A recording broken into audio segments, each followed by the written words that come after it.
Okay, thanks everyone. Great turnout, glad to be here. So this session is titled Semantic Modeling at Warp Speed and how tabulators can help. So yeah, as Alex said, this is actually our third night in a row doing this. We just came from Newcastle. Before that, we were in London. So yeah, you would think that by now we kind of nailed it down, but yeah, you'd be surprised. So quick introduction to the company. Tabulators of the company was founded in 2012 with the main goal of developing and selling tabulators of the product. We now have customers all over the world. And we have this collaboration with SQL BI, the Italian duo, Marco and Alberto, which we call, it's a joint venture that we call Tabular Tools. You may have seen some things come out from there. Like last year, we announced another product called DAX Optimizer, and that was created under Tabular Tools as sort of a joint effort between our two companies. So, yeah, this one I don't think we need to spend more time on since Alex already did the main introduction. So we'll jump straight to the product itself. So, what exactly is Tabular Editor? Well, essentially, it's a developer tool. It's a tool for semantic model developers. It's an offline tool, meaning that it's an application that you download and install on your Windows machine. And once you have it, you can use it to connect to various flavors of analysis services, starting from SQL Server 2016 or newer flavors of analysis services. It connects to Azure analysis services. It connects to Power BI Desktop if you have that already locally. And it, of course, also connects to Power BI Premium and Fabric workspaces through the XMLA endpoint. Now, the main selling point of the tool is that it's lightning fast and feature rich, as you'll see in a little bit. So, yeah. Daniel, can I just interrupt you? Your Sure. mic, when you talk that way, I'm not picking it up. So, yeah, that'll do it. Okay. I'll put that bit out when you watch it on YouTube. Maybe, do you want me to switch to the mic on my laptop instead? Because that sort of. Okay, good. All right. So what is Tabular Editor 3? So as you may know, we have two different versions available of Tabular Editor. Tabular Editor 2 is the free open source version. It's available on GitHub for anyone to go download and use straight away, no strings attached. Tabular Editor 2 was released in 2016 and has been used by semantic model developers ever since. Yeah, as I said, completely open source and free. And it has basically all of the core functionality that you need to quickly and efficiently edit your semantic model. So essentially what the tool does is that it fully exposes the object model, the object model hierarchy, I should say, of the semantic model metadata. So everything in terms of tables, measures, columns, and all of the various properties is there. And we don't sugarcoat anything. We don't dumb it down. We just show everything and let you edit everything. That also means that you can do some pretty nasty stuff if you don't know what you're doing. So you have to sort of have at least some feeling with the basics of semantic modeling. You have to know what calculated columns are and what the difference is between a calculated column and a measure, and all of the basics. You need to have a pretty good understanding before a tool such as Tabular Editor is going to make a lot of sense. So I usually tell people that the best way to start using it is to get some feeling for semantic model development by starting to use Power BI Desktop initially, and then eventually you get tired of seeing the little working on it spinner in Power BI Desktop. And that's the point when you're ready to take the leap over to Tabular Editor, because Tabular Editor doesn't have the working on it spinner as a feature. So what's the difference then between Tabular Editor 2 and Tabular Editor 3? Well, Tabular Editor 3 is our commercial offering, launched 3 years ago. It's on a commercial license. You have to pay for it. There's a free 30-day trial, so if you'd like to check it out, you can do so freely for 30 days, fully featured. We like to think of it as a professional integrated development environment for people doing semantic modeling. So we're trying to put all of the features that you would need as a semantic model developer into one single tool. So with Tabular Editor, with the free version, you would typically have to switch over to other tools for doing things like testing your DAX code, debugging your DAX, processing the model, refreshing new data into it. With Tabular Editor 3, we try to include all of the features you would need to never have to leave the tool when you are building your model. And yeah, and this demo that we're going to show will focus mostly on or it will focus on Tabular Editor 3, so you will be able to see some of these features in action. Are there any questions before we move on? Probably not, since this was just an introduction. All right, Morten? Yeah. Or a quick spin. All right. Before we get into the whole demos, that probably is the most exciting part, we just wanted to start out by placing semantic models and Tabular Editor inside the Fabric environment. So I mean, we all know Fabric is the new thing that everybody has to use. But the interesting part, at least for us, is that semantic models are going to be much more central than they even were in Power BI. They were quite central in Power BI for developing your reports and stuff like that, but they're going to be even more so. Because they're going to be more prevalent. There's going to be more semantic models that are going to live out in the Fabric environments. They're going to be these auto-generated default models that the lakehouses and data warehouses create. They're going to be web authoring, so all of a sudden web Mac users can start developing semantic models. And there's going to come a lot of new personas that are going to also potentially create new models, such as data scientists. They're going to look at the data, they're going to use, for example, semantic link to start writing notebooks that are going to query those semantic models.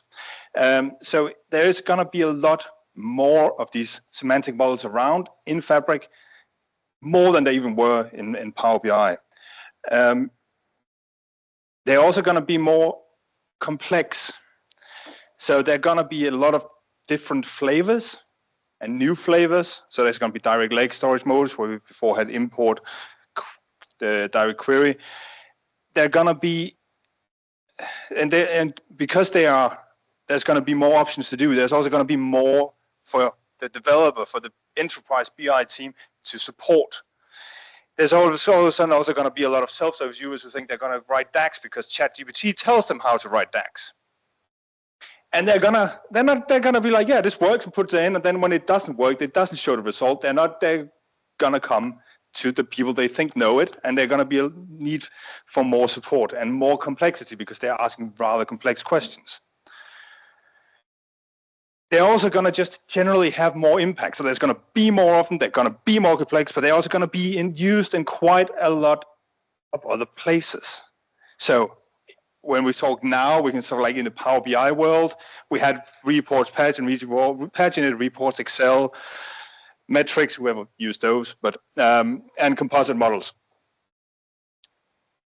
That was kind of things that we used semantic models for. But with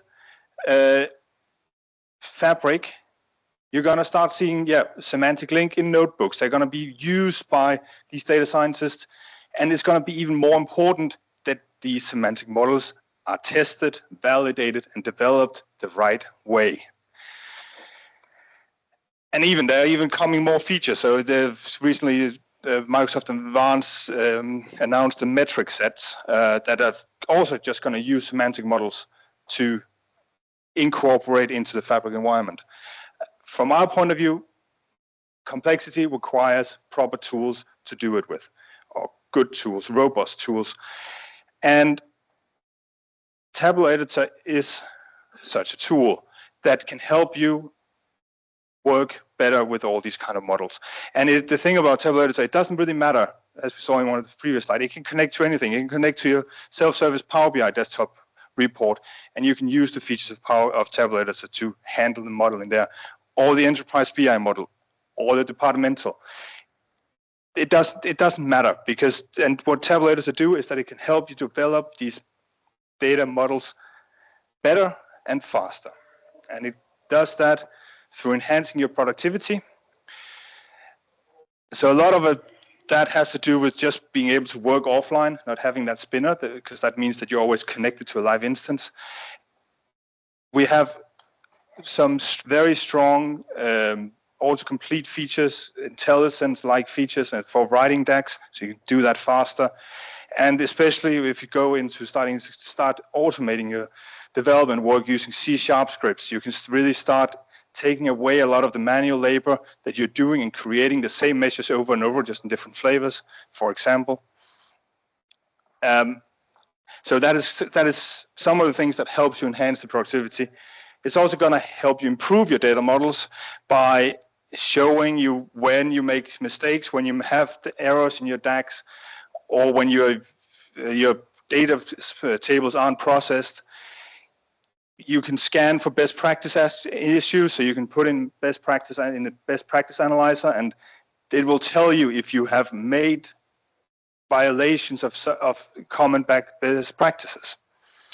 And finally, we also have something like a one-of-a-kind DAX Debugger that lets you really dive into the DAX and understand in detail what is happening inside your measures when they are used in real life.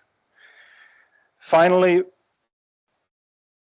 Tabular Editor is primarily, as Daniel said, it is maybe not for the self-service user who just opened Power BI for the first time.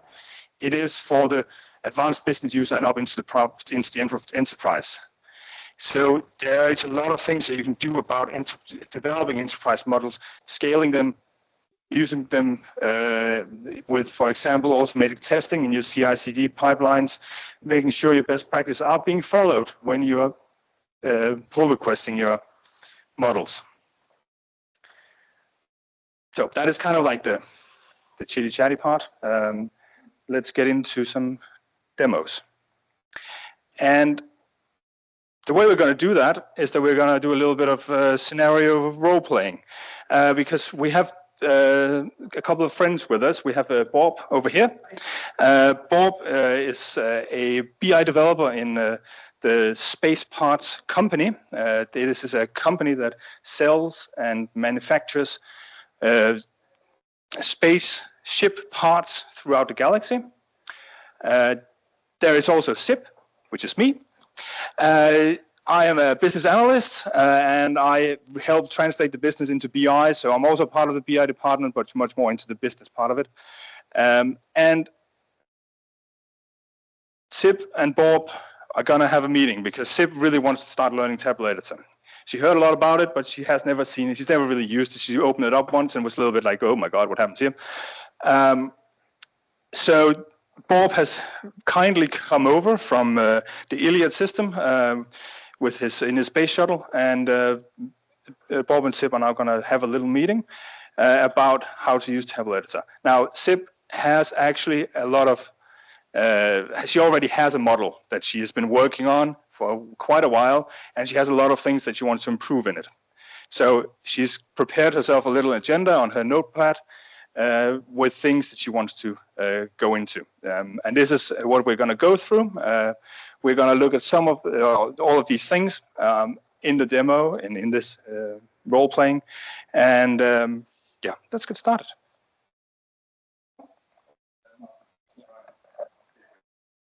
Since yeah, exactly. No, AdventureWorks is just old, like really old. All right, so hopefully this will work since I'll be doing the majority of the speaking. We'll see how it works. All right, so SIP, nice to see you. Yeah, how are you doing? Very good, very good. So I hear you're interested in learning a little bit about Tabular Editor. I am indeed, and I heard you just before I talked to you about that. I opened it once and I was overwhelmed, honestly. It was a little bit like, oh my God, what's happening here? So maybe we just want to start out, but could you just tell me a little bit about what it is I see when you open up the Sure. All right, let's start by launching the application. And let's also connect to the model that you already created, the space parts sales model, this one. So yeah, I mean, I fully get why you may be feeling that this is a little bit overwhelming. Like the first time you see it, there's a lot of stuff going on, lots of knobs and dials. It kind of looked like the cockpit of a spaceship, right? So yeah, but let's try to break it down a little bit. So the user interface itself is very flexible. For any of you who are familiar with Visual Studio, you can configure it any way you like. You can close windows that you don't care about. For example, I don't know what any of this stuff is, so let me just close it down. I can rearrange windows as well. So let's say I wanted to see the property grid over on the left side. I'll just drag it there. Or if I had multiple monitors attached to my machine, I could move move one of them to a different monitor and thereby utilize all of my monitor real estate on my machine. And the best thing is that I can actually capture these UI layouts. I can save them and then bring them back anytime I need. So depending on the type of workflow I'm in, I can have different layouts handy just for that. I can even switch to dark mode if that's what I like. Yeah, dark mode. For now, though, I'll go back to the default since that works a little bit better when presenting. And let's also go back to the default layout like this. All right. So over here on the top right corner is the TOM Explorer. This is the hierarchical view of your semantic model metadata. So this is where you can find every single object that exists in your model. It shows both visible and hidden objects. By default, it also shows display folders. Of course, you can toggle off the display folders. If you don't want to see them, you can also toggle off the display of hidden objects. So there's a lot of stuff going on here that you can browse. There's a search field. If the model was localized to different languages, we could emulate, or we could choose which language we wanted to see, and then the TOM Explorer would display the model in that language. So next up is the properties grid down here below the TOM Explorer. This is where you'll find all of the semantic model object properties that exist for the object or the objects plural that you selected in the TOM Explorer. And as Daniel said earlier, we don't sugarcoat anything. We show you the full all of the properties that exist in the metadata, and then we leave it up to you, the developer, to make sure that you're not changing stuff that you shouldn't. And this is, I would say, in a way, this is both a strength and a weakness of Tabular Editor, because it's a weakness because it can seem overwhelming. And what the hell does default detail rows expression means? How many of you have heard about detail rows expression? Show of hands. Well, there you go. Well, short side note, if any of you use Excel as a client for your semantic models, you can use detail rows expression to specify what happens if a user double clicks on one of the values in the pivot table. So the point is that the semantic model can do a lot of things. Power BI only surfaces a fraction of those things, but Tabular Editor surfaces everything. So that's a lot to learn. We're not going to cover everything in this demo. Just so you know that the semantic model is so much more than what you see in Power BI, and Tabular Editor helps you explore that. All right, so hopefully now you have a brief overview. Yeah, I should probably also say that whenever you select an object here that has a DAX expression on it, so for example a measure, you will see the expression of that measure over in the expression editor. So here you can quickly navigate through the various measures. If you put the cursor over one of them, we can do like a quick peek to see what is the definition of that underlying measure. If we wanted to know more about like dependencies between measures, we also have a dependency view, so we can see how measures are being used in both directions, both up and downstream. Let me expand this a little bit. And we can then use the dependency view to navigate also. So there's a lot of stuff going on here. Brief introduction. That's pretty cool. So the first agenda item I had is that I want to organize this model a bit better. I think it's a little bit, it's okay. I've done some stuff. I put some display folders in, but there's like a metrics table up top. Measures table that doesn't have any measures in it. All my measures are down in my invoice, the spec table.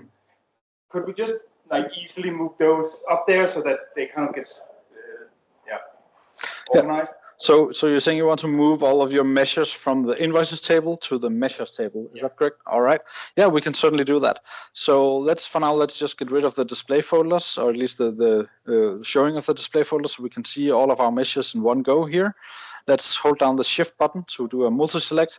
We can see we now have 43 measures in total selected. And then we'll just do a nice and simple drag and drop. And there we go. Now all the measures are on the measures table, and the display folders, of course, have been retained. Notice, by the way, there's no working on it, Spinner. When doing such an operation, it just happens instantly. Measures are now there. Cool. What I thought, my reports are just going to work right. No, all of your reports are going to break now. So the reason... Okay. Yeah. I think that... Yeah, and the problem here is that when Power BI generates DAX code based on which measures and fields you drag into the various visuals, Power BI always prefixes the measure name with the table name. And so since we just changed the definition of these measures to so that, or not the definition of the measures, but the location of the measures, so that they now reside on a different table, then all the references in the DAX generated by Power BI becomes invalid. And that's an issue on Microsoft side, to be honest, because as you all know, best practices for DAX references, every time you reference a measure, you should not include the table name. Every time you reference a column, you must include the table name. So unfortunately for you, Sip, all of your reports are going to break. I have so many reports connected to this, and I can't have that. Could we just could you drag them all back again? I could drag them back, but I would much rather show you a different feature, which is undo. So with a single click of a button, we can just undo what we just did. So everything went back to the way it was. Isn't that amazing? Undo. Undo. Wow. Yeah. I've never heard of such a thing before. No, I know it's not in Power BI, but it is in Tabular Editor. And you can undo as many times as you want. You can redo. That means just undoing and undo, basically. So, yeah. Is there anything else we can do to organize our Sure. I mean, at least from a developer perspective, so one could easily imagine that you had hundreds of tables in this model, and that can quickly become a bit unwieldy, even in the Tom Explorer and even with the option to search. But typically in most semantic models, there's sort of like a natural grouping of tables that makes sense, at least from the developer's perspective. So Tabular Editor actually allows you to define these so-called table groups. So let's say we put the invoices table in a table group called facts, and the remaining tables, or maybe I put the measures table in there as well, but the remaining tables I'll put into a dimensions table group. So this way it becomes a bit easier to navigate the model, at least for the developer who's using Tabular Editor. End users will unfortunately not see this grouping of tables, since Power BI does not have a feature to show tables by groups. But yeah, at least if you had a big model and you had multiple developers working on it, they would be super happy to have this type of organization. I have a last thing about organization, because in my invoices fact table, I have a sales quantity measure, and I kind of messed up the naming standard a little bit. I see. So it's like brackets quantity, but I actually just want it to be QTY. Right. So we just have to like rename them all one by one, right? No, actually we can do a batch rename using Tabular Editor. So we can locate all instances of the word quantity in their names, or we can just select the measures that we want to apply the batch rename to, hit F2, type in quantity, and then what we wanted to replace it with, QTY, hit OK, and there we go. So still a little bit of cleanup to do here, since we wanted to make the names consistent, so we get rid of the parentheses. So just like that, 2 operations, battery names, we can quickly clean up the model. And not just is Tabular Editor updating the names of the model, it is of course also updating all of the references inside the DAX code as well. So, but once again, if you do any renames like this, SIP, you should be aware that any reports you have that are using these measures will most likely break. Okay, but that's not a big cleanup. I can do that. Okay. That's fine. Okay, I think that's what I had for that for the organization. All right. Any questions, by the way? Any questions? All right, that's good. Let's move on. I also need, I need to add my orders. So I've gotten a request that I need to be looking at like my net orders. So I need my orders fact table into the model to be added to it. Okay. How do we go about adding new tables? Okay, so we want to import a new table to the model in addition to the tables that are already there. The orders and the orders type. Okay, very good, very good. So yeah, so in this case we are already connected, and I actually forgot to show you that initially when we launched Tabular Editor. But the point is that we are already connected to an instance of analysis services. In this case, it's just analysis services running on my local machine, but this could also have been the Power BI XML endpoint, or it could even have been Power BI desktop running next to Tabular Editor on the same machine. So this is a model that we connected to, and this had some tables. We can preview the data in the tables, we can query the model, etc. And now SIP wants to bring in a new table from the underlying data warehouse, which we use as a source for this model. So the way we do that is under the model menu, we have an option to import tables. Since a data source has already been defined inside of this model, we'll just reuse that. This is just a regular SQL database that we are connecting to. And this SQL database contains various tables and views, and we get an opportunity here to preview them. So you wanted the order document type, is that correct? And also the orders fact table, right? So we put a check mark in these two, hit next, finish, and now they're imported. So if you compare this to Power BI, at this stage in Power BI Desktop, you would have to wait for several minutes most likely while Power BI would refresh your tables. So Tabular Editor doesn't refresh anything for you automatically. Let me just save the changes I made to the model. I just hit Control S, and then I immediately get a warning down here in my messages area saying that my order document type table and orders table is in the no data state. So what the hell does that mean? Well, it just means that there is no data in these tables because they haven't been processed yet. And sure enough, if we try to preview one of these tables, we'll see that it is empty. So Tabular Editor doesn't try to be clever on your behalf. It doesn't initiate any potentially long-running actions on your behalf. And that's exactly why we love it, because then we avoid the working on its spinner. Although if we do want to process these tables, we can still do that. We can start a refresh operation either at the table level. So let me just do that. I'll select these two tables, and then I'll just initiate a full refresh of these two. And then the refresh just runs in the background. So we can continue working and developing our measures while the refresh operation runs. Oh, that's great, because what I want to do now, I need in my orders tables, I have some columns that I need to make some sum measures out of. I mean, in Power BI, I would make one each time. So I need the net order quantity and net order value, and I need the sum of those. Okay. So I guess we just have to add some measures, right? Like one at a time. Yeah, I mean, we could definitely add measures to this table one at a time, as you said, but that's a much better way with Tabular Editor to create these kinds of measures. So first of all, let me clean up this a little bit. Let's move the orders table to the facts group, and let's move order document type to the dimensions. By the way, if we wanted to know the progress of the refresh, we can always check that in the data refresh. You can see it's still running. It's taking a little while. We can see the number of rows counting up here as it is refreshing data into the model. So we wanted to add a few measures. So you said that you want a measure that sums net order quantity and another one that sums net order value. Yeah. And by the way, Sip, can I just say how much I love the fact that you actually want to create explicit measures rather than just exposing the columns to the end users of the report. That's beautiful. Thank you for that. All right. So. I know what I'm doing. Yeah, well, okay. What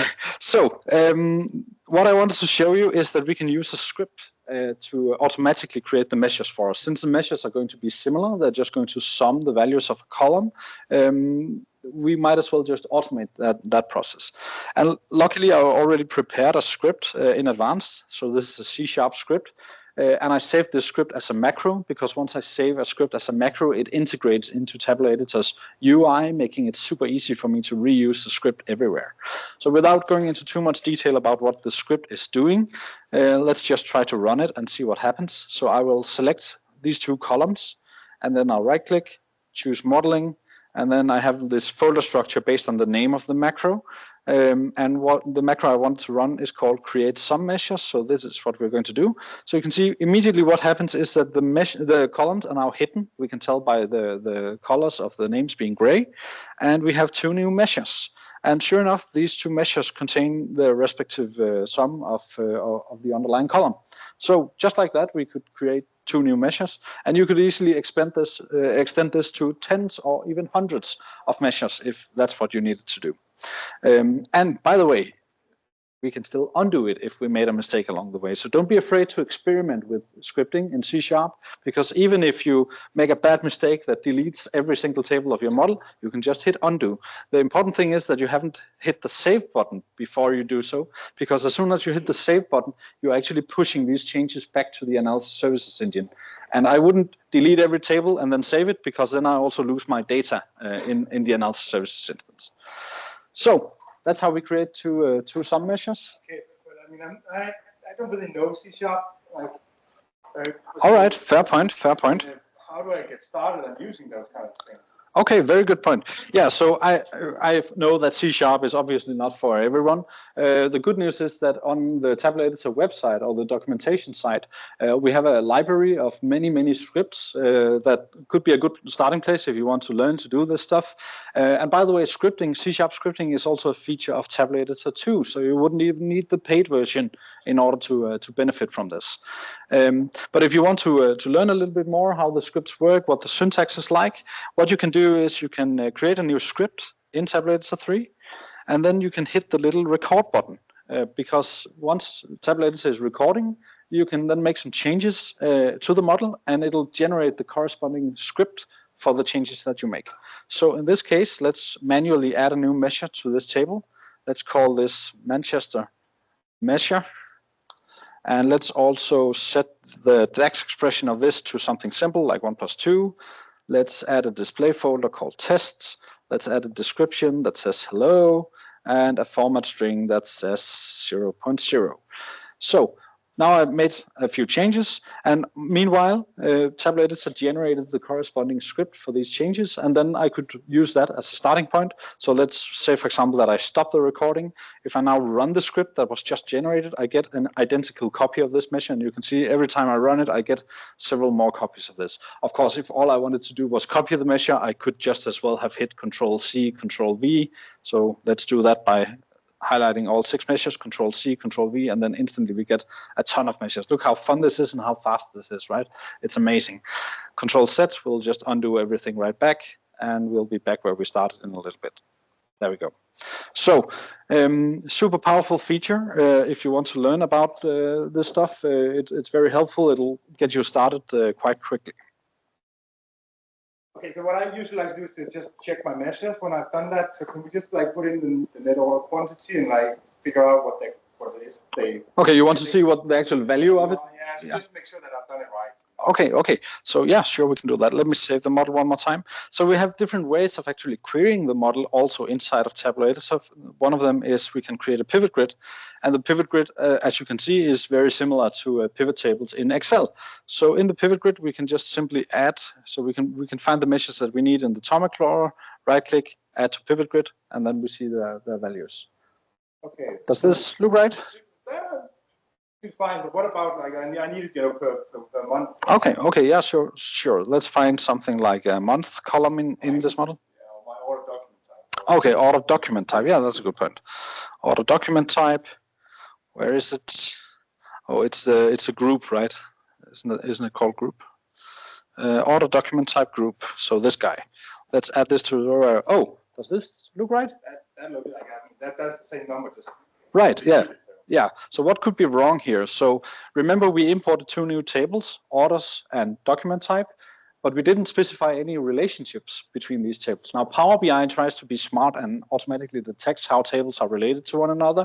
That's also another reason for the working on it spinner. But Tabular Editor doesn't do that. Again, we try to avoid any potentially long-running operations that happen automatically without your knowing. So you would have to manually specify the relationships between new tables that you import. Luckily, we have another tool to help us do that, which is the diagram view. So in the diagram view, we can drag in the various tables that we need. So here I need to specify my relationships between orders, order document type, products, customers, and date. I'll just drag in these tables, and then we can start to create the relationships by just dragging and dropping columns between them. So customer goes to customer, product goes to product. Where's my product table? Here it is. And I'll just expand this a little bit so I can better see what's going on. Let's also do an auto arrange. Oh, that didn't help much. Let's zoom out a little bit. I just want to make sure I'm getting the right columns aligned. So for some reason, I think it's the resolution I'm currently using that makes this diagram view look a little bit weird. So here's my sales order document type code. This goes here. And then I have an order date that goes to my date table. I also have like a role-playing dimension as ship date, which also goes to date. Notice, by the way, that Tabular Editor informs us that here we have a potential referential integrity violation because my ship date contains values that do not exist in my date table. That's fine. It just means that Power BI is going to add a virtual blank row to the date table. Notice also that since I now created two relationships between orders and date, one of them is highlighted as having an error, and that's because you can only ever have one active relationships between any two tables. So let's disable this, and finally, let's also add this ship date. So I also need billing date. And billing date also needs to be disabled. Let's do one more auto arrange, and now we see the star schema of these tables starting to take shape. So now I've added the relationship to the model. Let me just save it to update the model, and now we get an error. And this error actually comes from the pivot grid because it's not enough just to add the relationships. You also need to refresh the relationships because in the in-memory structure of analysis services, relationships also have some data dictionaries and stuff like that needs to be built, and that operation can also potentially take a while to complete, depending on the cardinality of the columns involved in the relationship. So again, Tabular Editor will not automatically do these refresh operations for you because we don't want to slow you down as you work and develop your model. So instead, what you'll have to do, so for example, if we go over to the pivot grid, we can see right now it doesn't display any data, and that's because of the relationships that haven't been processed. However, we can quickly initiate a process, and since we just modified relationships, it's sufficient to just do a calculate refresh. This is the same type of refresh operation you would do if you modified your calculated tables or calculated columns. So let's do this. It'll take a second to complete. And now, Sip, do you think it looks right now? That looks great. Okay, very good. So now I need another measure from my orders table, and I remember I've already defined it over in a different model. Okay. It's the net orders. And so could we open that up and then copy paste it, take the code out and copy paste it and make a new measure and toss it in there and then copy paste the code over. So that sounded super complicated. So what I suggest we do instead is we just open a new instance of Tabular Editor. And let's change the color of this instance to black, just so we can more easily distinguish them in this demo. And so what you said was that you wanted to take another model, which I guess is, I think I have it here somewhere on a file. Yeah, it's my space parts model. So this time, instead of connecting to analysis services or Power BI, I just opened the model metadata from a file, a so-called BIM file. There are a couple of different file formats that you can store model metadata in, but the BIM file is the one that you would know if you come from an analysis services tabular background. More on that later. So Sip, you said that you already had a measure here that sort of does what you need. Yeah, it's the net orders. So I guess this one? Yeah. Okay, so all we're going to do now, since so we can take a look at the measure. So this is the logic behind it. Okay, that looks good. So all we need to do to get this measure over to the other model is just Control-C over here, and then Control-V over here. So we got an error. Okay, let's figure out what's going on. Our messages view should tell us if we have any errors. So, and we can also go into this measure. We can see that it has the red squiggly line, and it tells us that this measure doesn't work because total net order value could not be found. So this measure expects another measure in the model called total net order value, but I guess it's total net order value is just my sum measure. Yeah. We can just change that around. Okay, so let's change this to sum of net order value, like this, and now the error goes away. We no longer have an error here. All right, so we brought in net orders. What next? Yeah, so also I like in my invoice table I have a calculation for like 1 year previous and 1 year. Right. Net sales. So I need those replicated, but for net orders instead. Ah, I see. So you need the same logic, but for net orders. Okay. So I guess we just copy them down and then go in and change them manually. I mean, I guess we could copy them, but let me just show you another feature that we have here, which is called DAX scripts. So I select the two measures that I want to recreate. I choose the script DAX option, and immediately Tabular Editor generates a document for me containing the full definition of these measures. And now I just did it for 2 measures, but I could also do it for all the measures in my model in case I wanted to have all of the logic in a single document. This is useful if you have business logic that's spread out across many different measures and you want to be able to view all of it in one place and edit it, of course. So in this case, since we wanted to basically just reuse the same logic, but for orders rather than sales, we'll just do a very simple search and replace, swapping sales for orders. Let's do a replace all. And so I guess we also want these new measures to be on the orders table rather than on the invoices table. So let's also replace invoices with orders. And everything else looks good. We keep the display folder and the format string.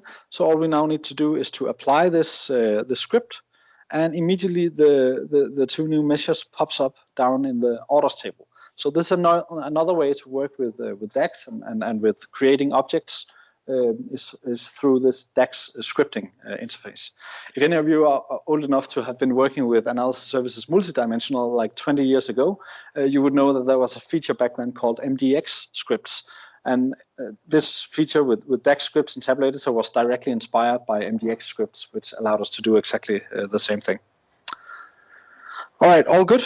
And so these DAX scripts, I just make them, and then if I need to reuse them, I need to redo them again, or what? Right. So the script itself can actually be saved as a separate file. So if you wanted to store that file somewhere, so you could quickly reuse this type of business logic across different models, you'll just save the file.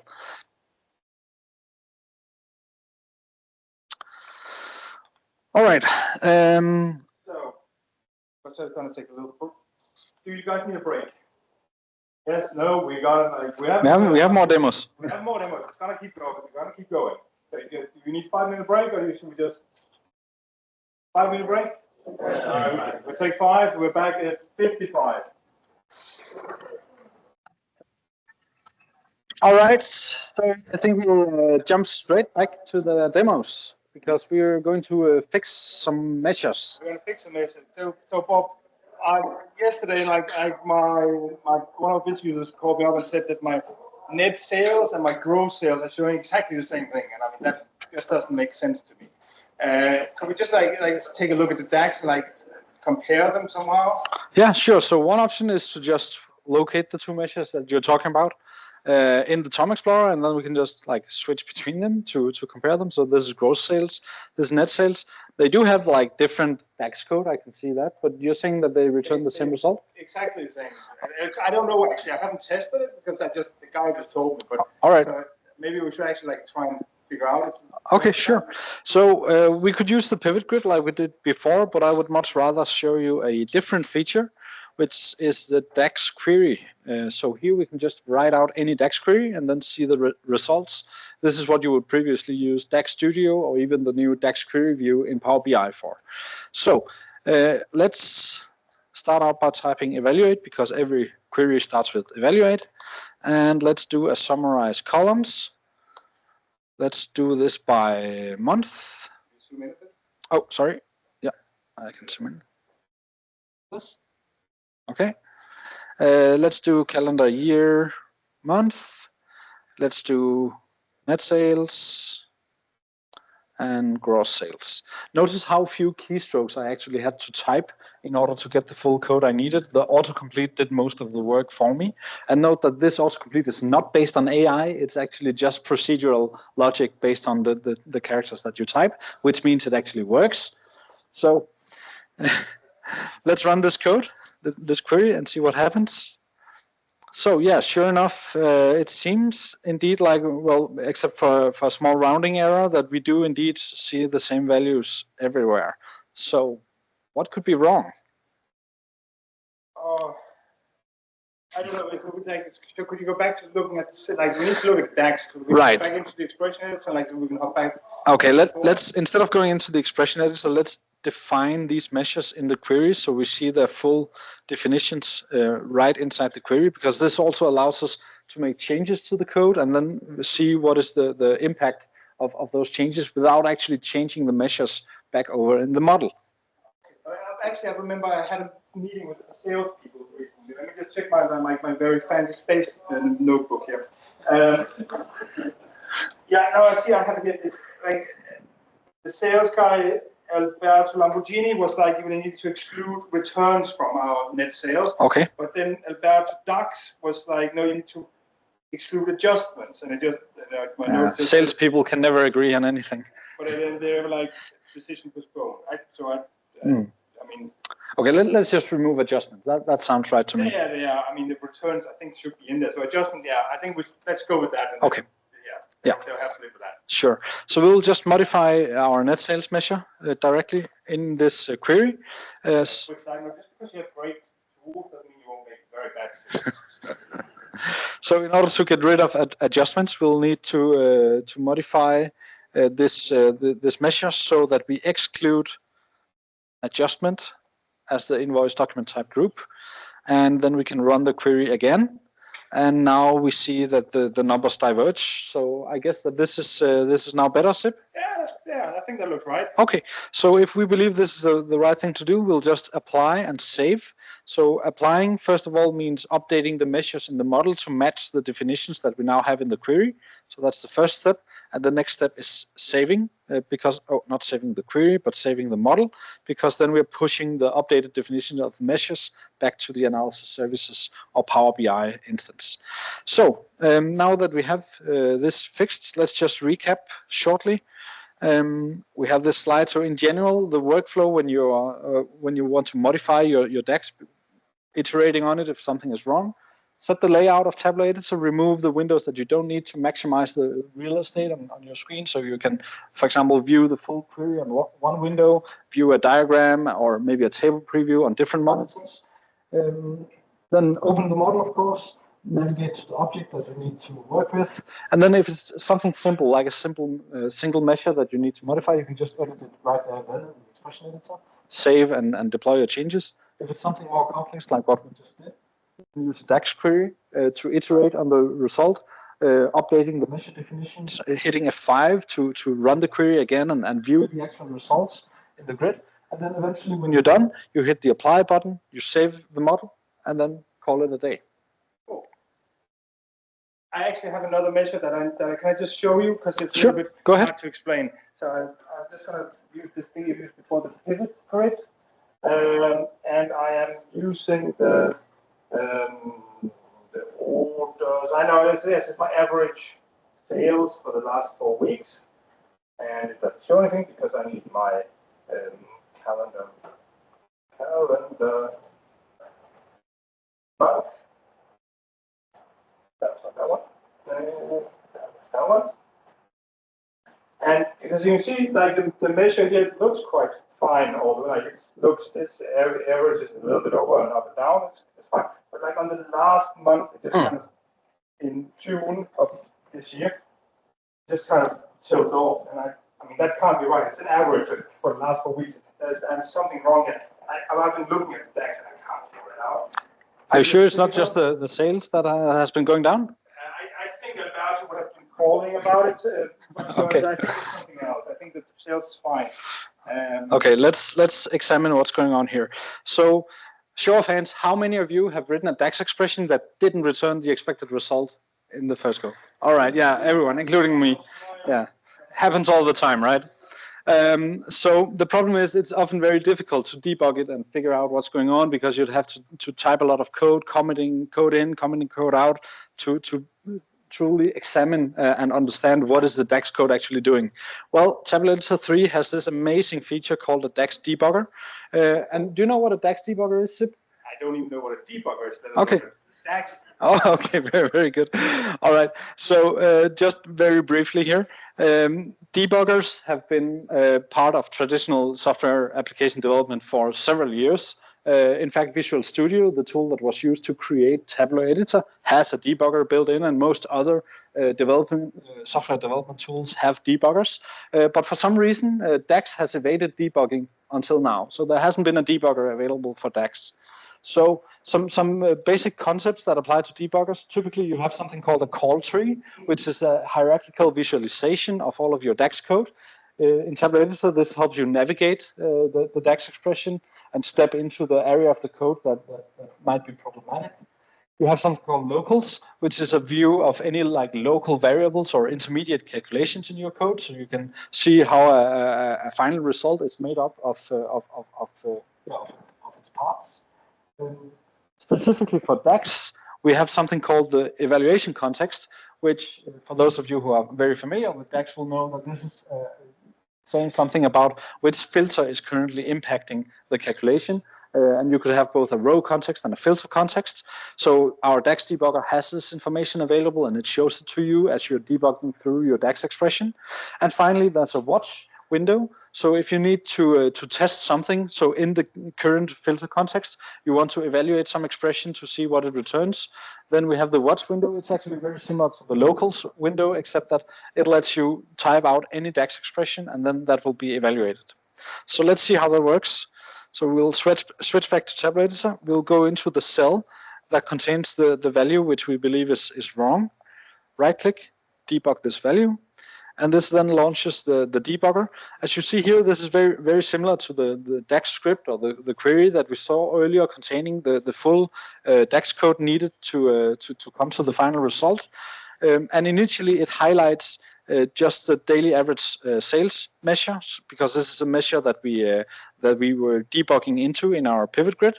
And also, we can see that the result here, which is the result of everything that is currently highlighted, matches what we saw in the pivot grid.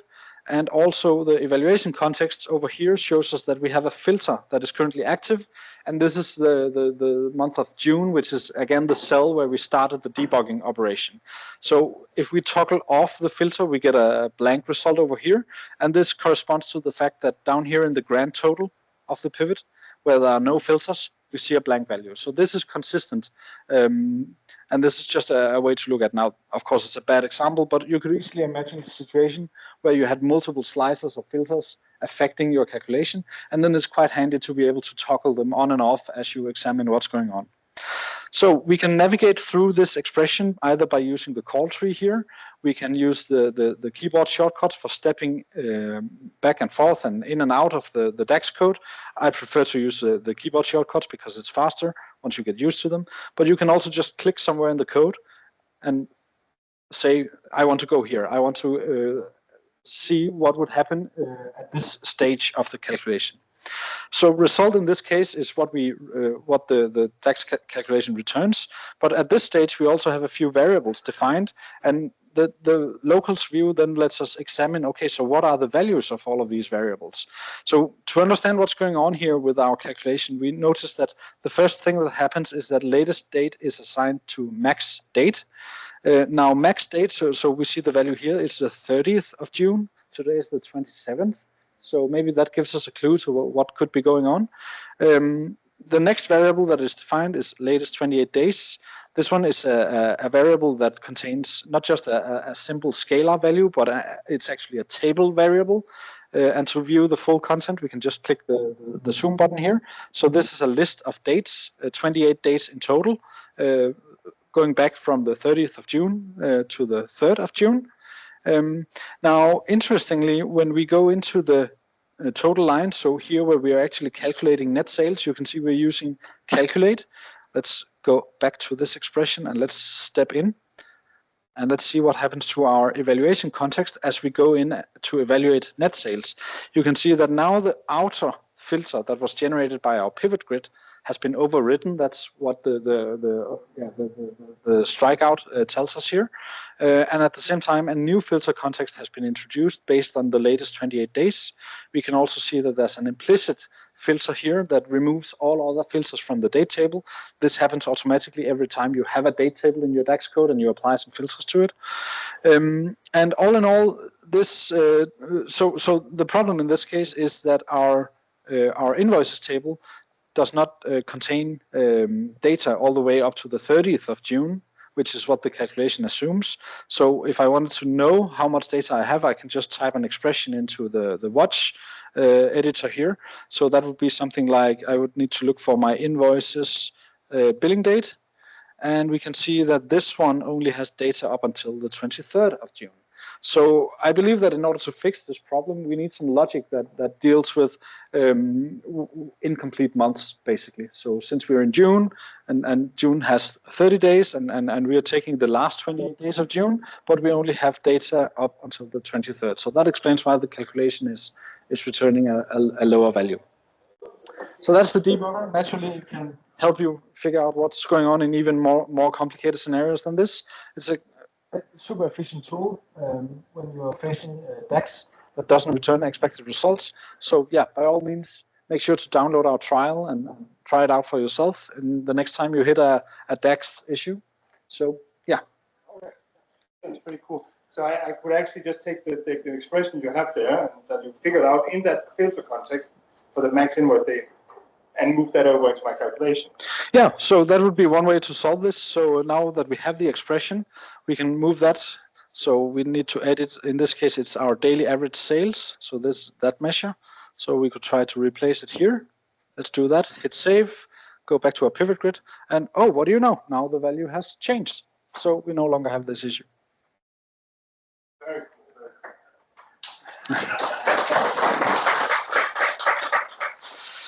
All right.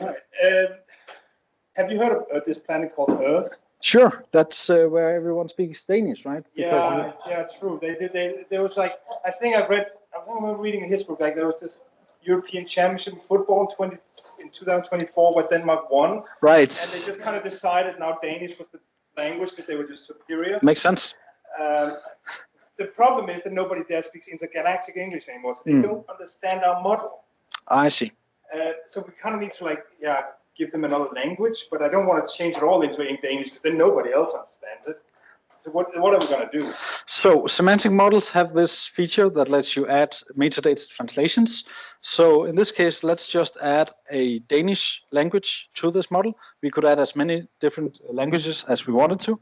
And then once we have the translation in the model, we can use that for each of the object, like tables, columns, measures, display folders.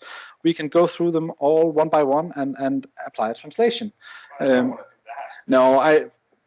Makes sense. An alternative is to open our metadata translation editor, which can show you, at least if we do like a best fit, you get like a grid where you can then go through. So let's find, for example, so I happen to remember from somewhere that the Danish word for invoices is faktura. So we'll put that in here. And then one by one, we can start to translate the objects in the model. Notice, by the way, how the Tom Explorer changes the color to indicate that this one has a translation. We can change the language so we can actually view the model the way it would appear for a Danish-speaking person when they connect to the model.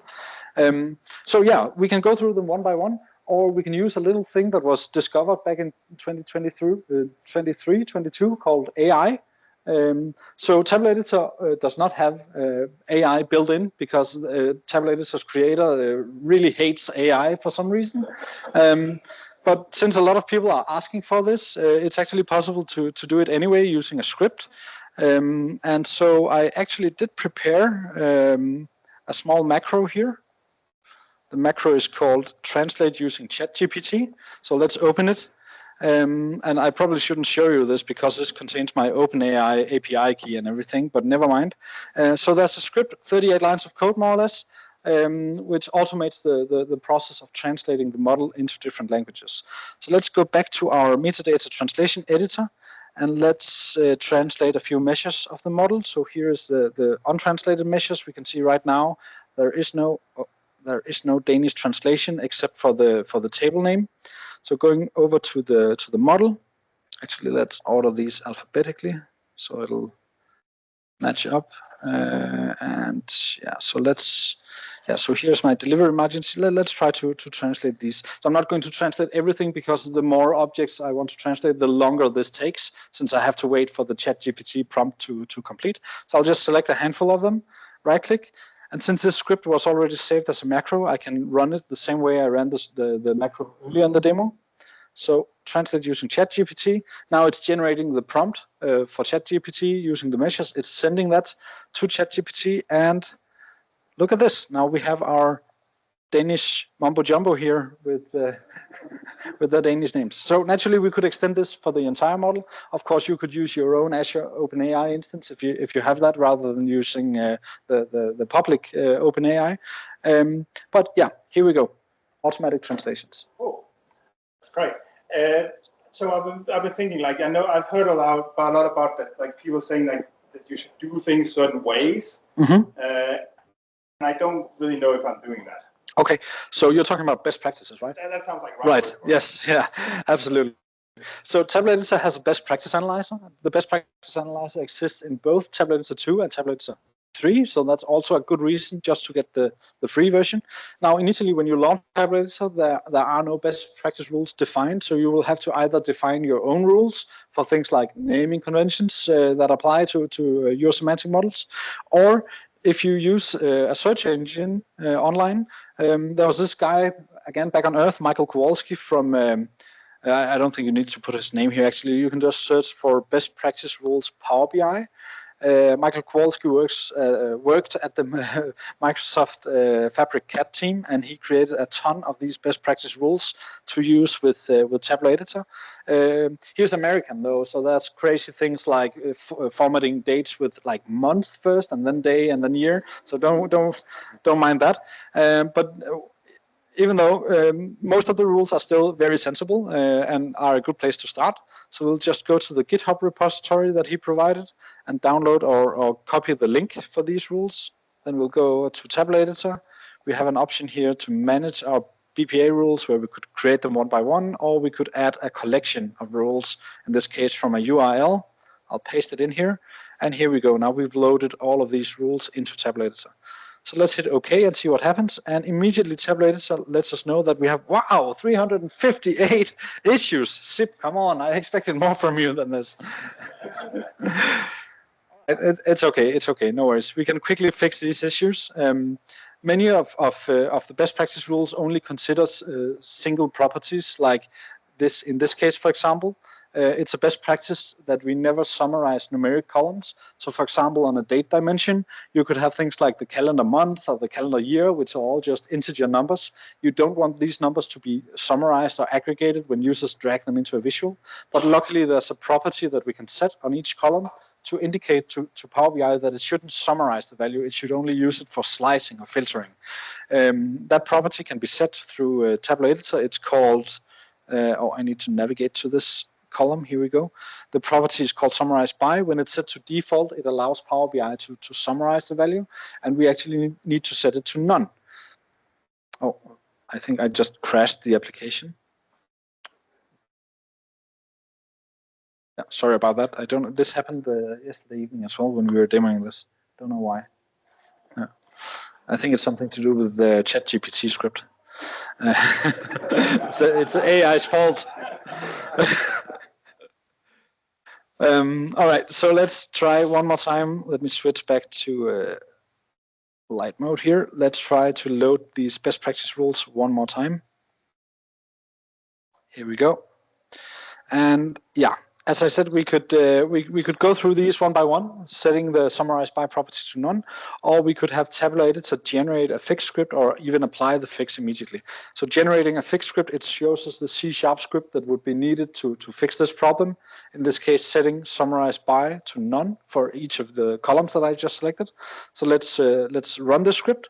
And we can see immediately the issue goes away, and now we're down to just 348 issues.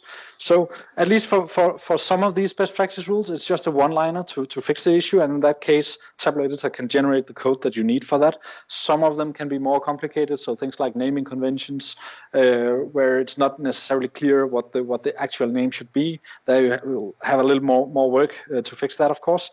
But in general, it's a very powerful tool to help you make sure that your model is configured the best way possible, adhering to all of these best practices.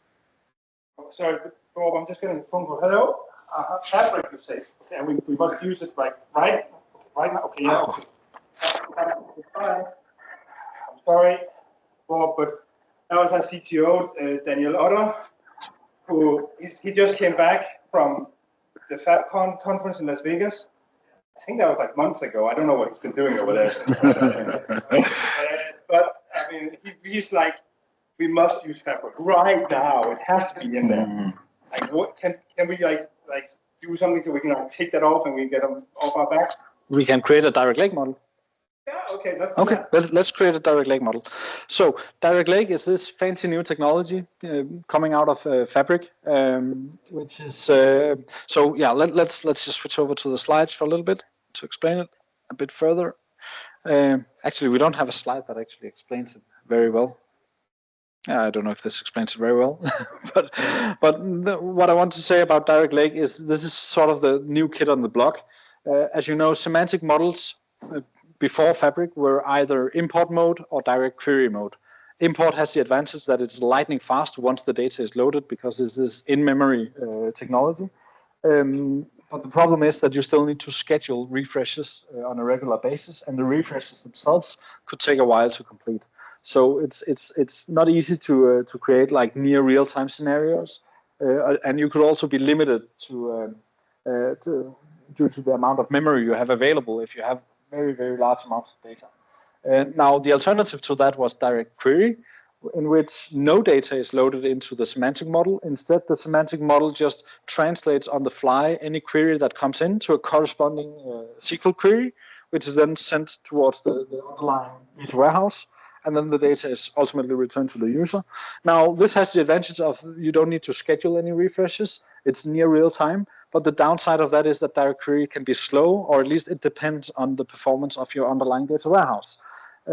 So direct lake, inter-direct lake, the new kid on the block, which is sort of this hybrid approach, or I shouldn't say hybrid, it's more of it's a new technology basically, where you have Parquet files in your one lake, your lake house. You create your semantic model, you define all of the schemas for the tables in there, the relationships, the measures, and then you don't need to refresh the data. So instead what happens is that the Parquet files in one lake are swapped directly into memory, which is an operation that only takes seconds to complete anytime, or at least the first time a query comes in, and then eventually when new Parquet files or new data is added. And that means that you're essentially getting the best of both worlds, a model that is super fast when querying, and also a model that always uses the latest, the newest data in your lakehouse. So right now, or without Tabular Editor, you have to create direct lake models using your browser on the Fabric service online. But with Tabular Editor, you can also create the direct lake models from scratch. So let's see how that is done. We hit Control N because we want to create a new model. We check the direct lake option here because then that instructs Tabular Editor to configure the model in a certain way, enabling it for direct lake.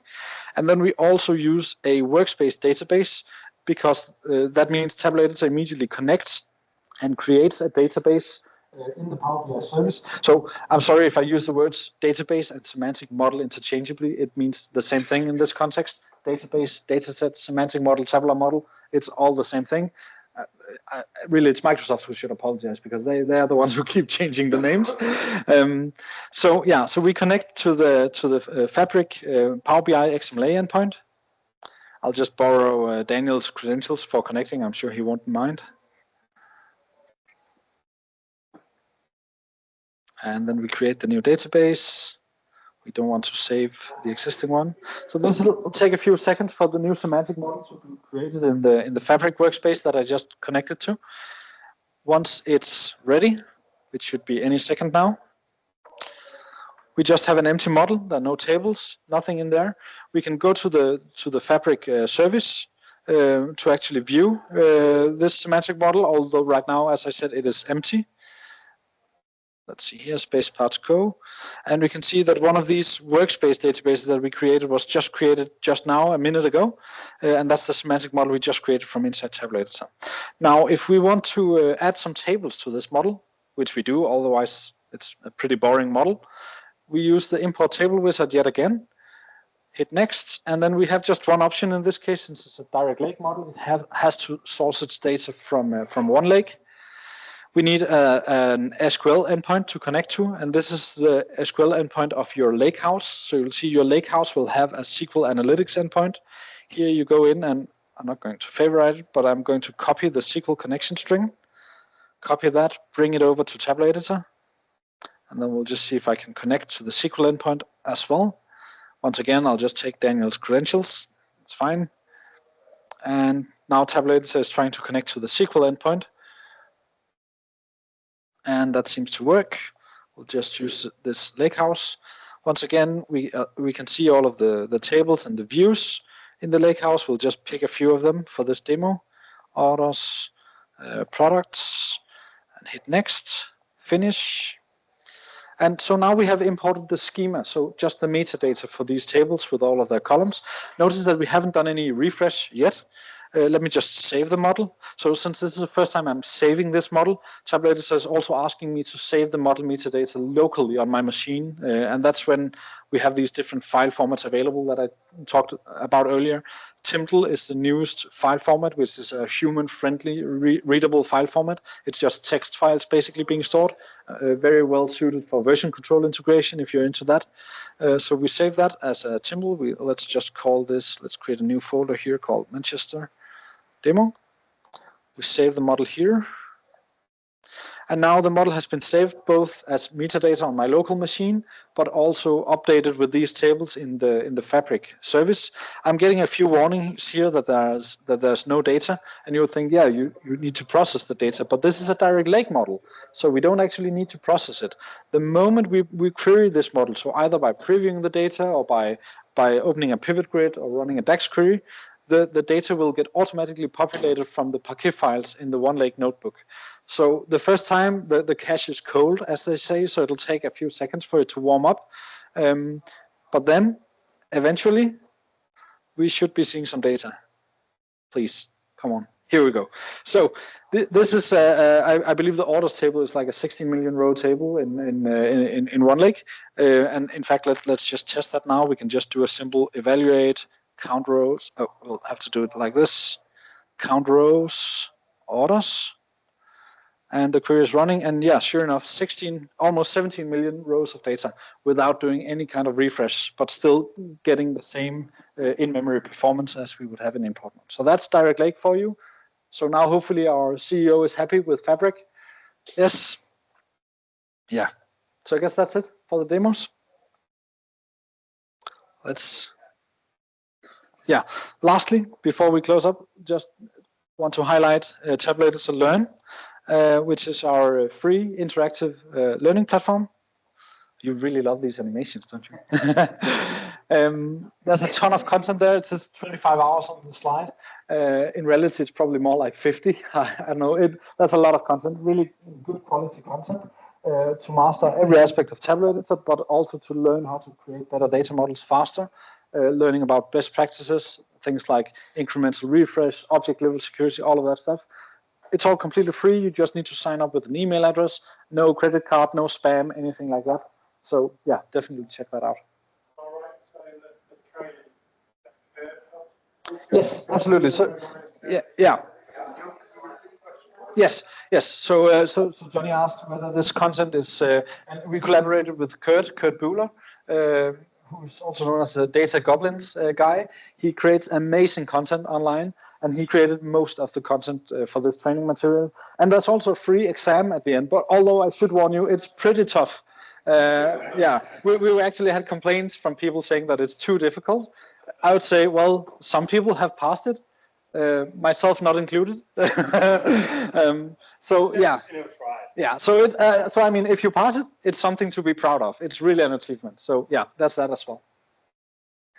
All right, thank you very much. I hope you enjoyed this.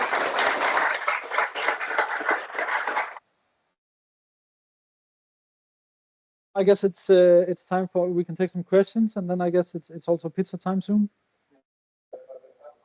Sure.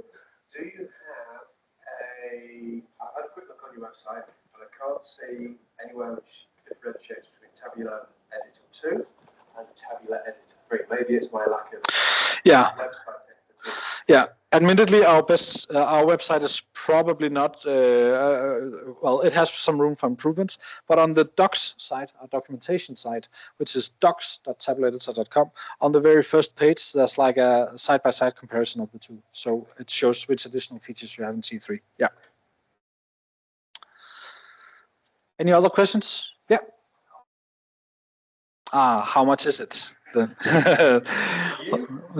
Yeah. Yeah. So go to our website, click on Buy Tabular Editor 3. There's a pricing matrix. These are prices per developer. 3 different editions. If you're only doing your development in Power BI Desktop, you can make do with a desktop license, 95 euros per user. I'm sorry, we don't have prices in pounds. 80 pounds. Yeah. Yeah, if you have more advanced scenarios where you need to connect directly to the XML endpoint for things like Direct Lake, like I showed you in the last demo, you would need the enterprise license. Again, this is per developer. It's not per user of your model. It's just the developers that need this. All right. Feel free to send questions to our sales team if you have more questions about the pricing or anything like that. They're happy to help. Any other questions? Yeah. So the version you've demonstrated, is that the publicly available version, or do you have some sneaky preview features?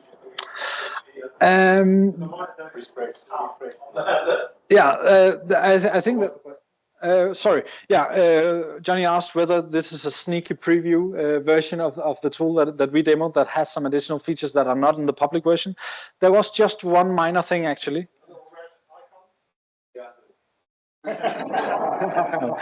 It's very specific. It's when I was debugging in the locals window, I had the option to examine the table variable with all the dates, and it popped up in like a dialog showing me the list of dates. That's the only thing that's not yet in the public version, but will be coming with our next release. Oh. Damn it, you noticed. I forgot to hide it. Yeah, so this is actually a private preview that we're running at the moment. If you're interested in testing it out, send us an email. We can unlock it for you, even in the version that you have on your machine right now. So, yeah. Any other questions? Yeah. Just curious to know what's the next, what are you working on? So plenty of stuff actually. Sorry, we are. The question was, what are we currently working on? And the answer is a lot of stuff. We are recently, or in January, we hired a guy called Greg Baldini, who is in New Jersey. He is probably so.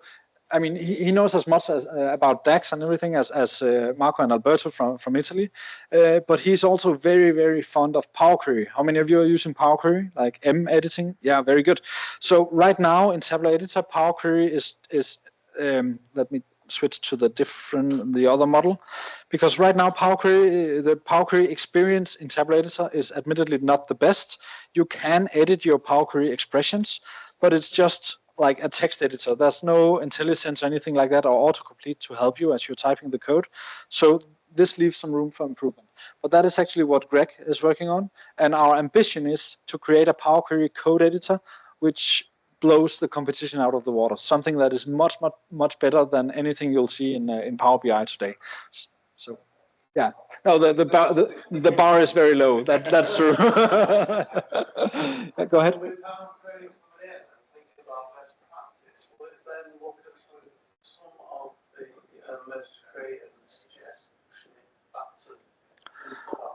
Why not? I mean, yeah.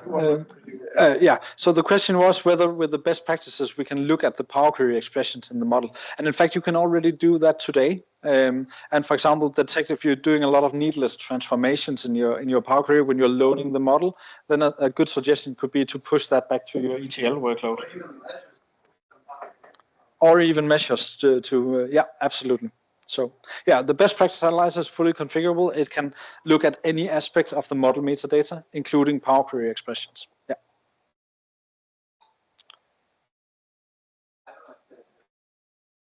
No stupid questions.